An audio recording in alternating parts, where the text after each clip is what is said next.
आनंद Rathi wealth limited ने पिछले एक साल के अंदर 7.40 का रिटर्न दिया है। तो रिसेंटली यहाँ पे प्रूडेंट कॉर्पोरेट ने भी जो है अपना आईपीओ निकाला है। दोनों ही यहाँ पे जो है वेल्थ मैनेजमेंट सर्विसेज कंपनी है।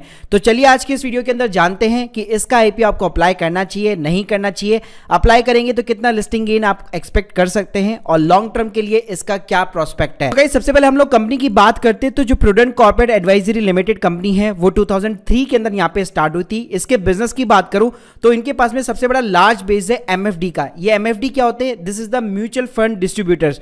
सो गाइस होता है क्या है ना, जैसे अगर मैं किसी गांव की बात करूं वहां पे मान लीजिए ज्यादा फाइनेंशियल लिटरेसी नहीं होती है, उनको म्यूचुअल फंड्स के बारे में नहीं पता होता है, तो हमेशा वहां पे जो फाइनेंशियल प्रोडक्ट बेचे जाते हैं वो बेचे जाते हैं म्यूचुअल फंड डिस्ट्रीब्यूटर के थ्रू। तो मान लीजिए अगर आपने किसी से भी यहाँ पे अगर म्यूचुअल फंड बाई किया होता है as it from the distributor, तो वहां पे उनको कमीशन मिलता है। ये जो कमीशन की रेंज है 0.50 से लेकर यहाँ पे 1% तक मिलती है। लेकिन सबसे अच्छी बात ये होती है ये कमीशन आपको हर साल मिलता है। मतलब जब तक क्लाइंट जो है अपनी एसआईपी या म्यूचुअल फंड के अंदर इन्वेस्ट करता रहेगा तब तक आपको कमीशन मिलता रहता है। सो गाइस ये कंपनी भी वही काम करती है। इसने पूरे इंडिया के अंदर काफी सारे यहाँ पे म्यूचुअल फंड डिस्ट्रीब्यूटर बना रखे हैं।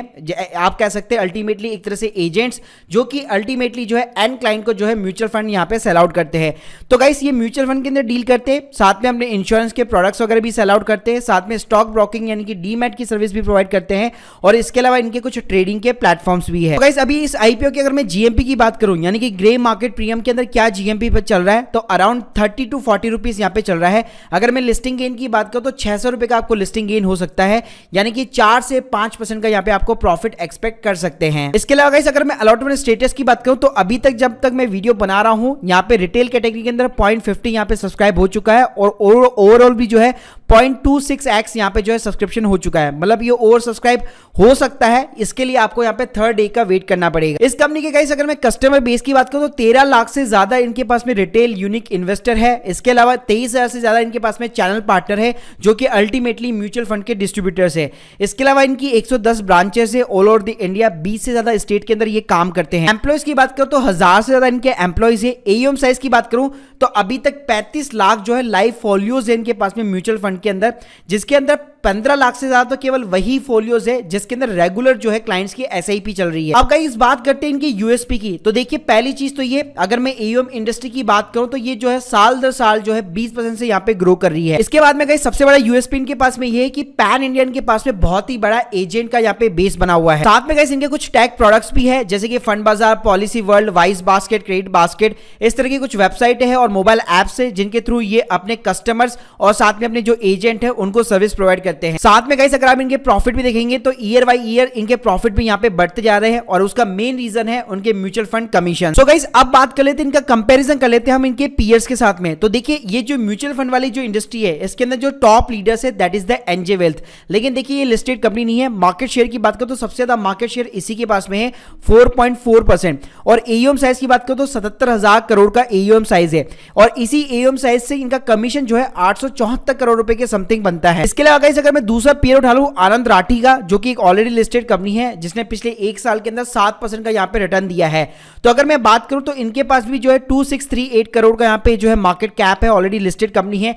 एयूएम साइज की बात करूं तो 11,000 करोड़ का एयूएम साइज है। कमीशन इनका 99 करोड़ है, काफी कम है क्योंकि ज्यादातर जो है हाई नेटवर्थ इंडिविजुअल को हैंडल करते हैं। तो गाइस इन दोनों ही कंपनी का अगर मैं प्रूडेंट के साथ में कंपेयर करूं तो मार्केट कैप जो है इसका भी 2609 करोड़ है, 1.41% का यहाँ पे मार्केट शेयर है।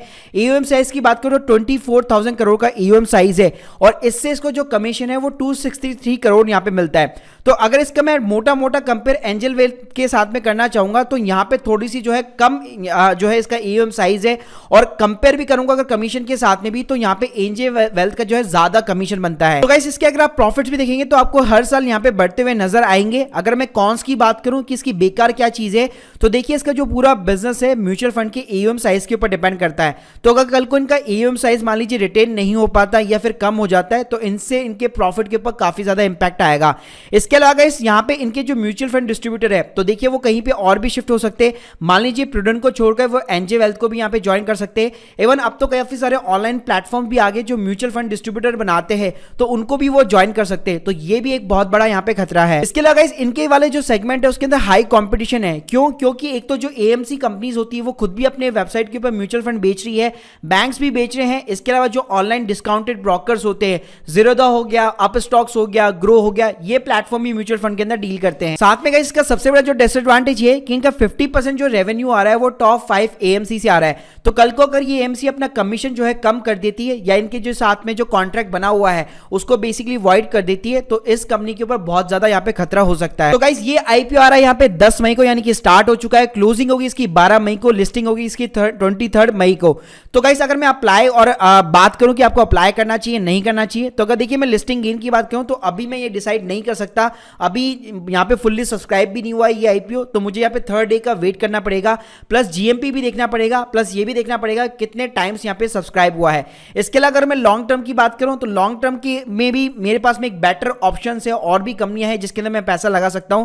तो लॉन्ग टर्म प्रोस्पेक्टिव से भी मैं यहाँ पे प्रूडेंट को इग्नोर करना चाहूंगा। तो guys hope you like this video, please subscribe our channel. अगर आप लोगों को आईपीओ रिलेटेड अपडेट चाहिए तो इस चैनल को सब्सक्राइब जरूर करिएगा। Thank you guys, thank you very much.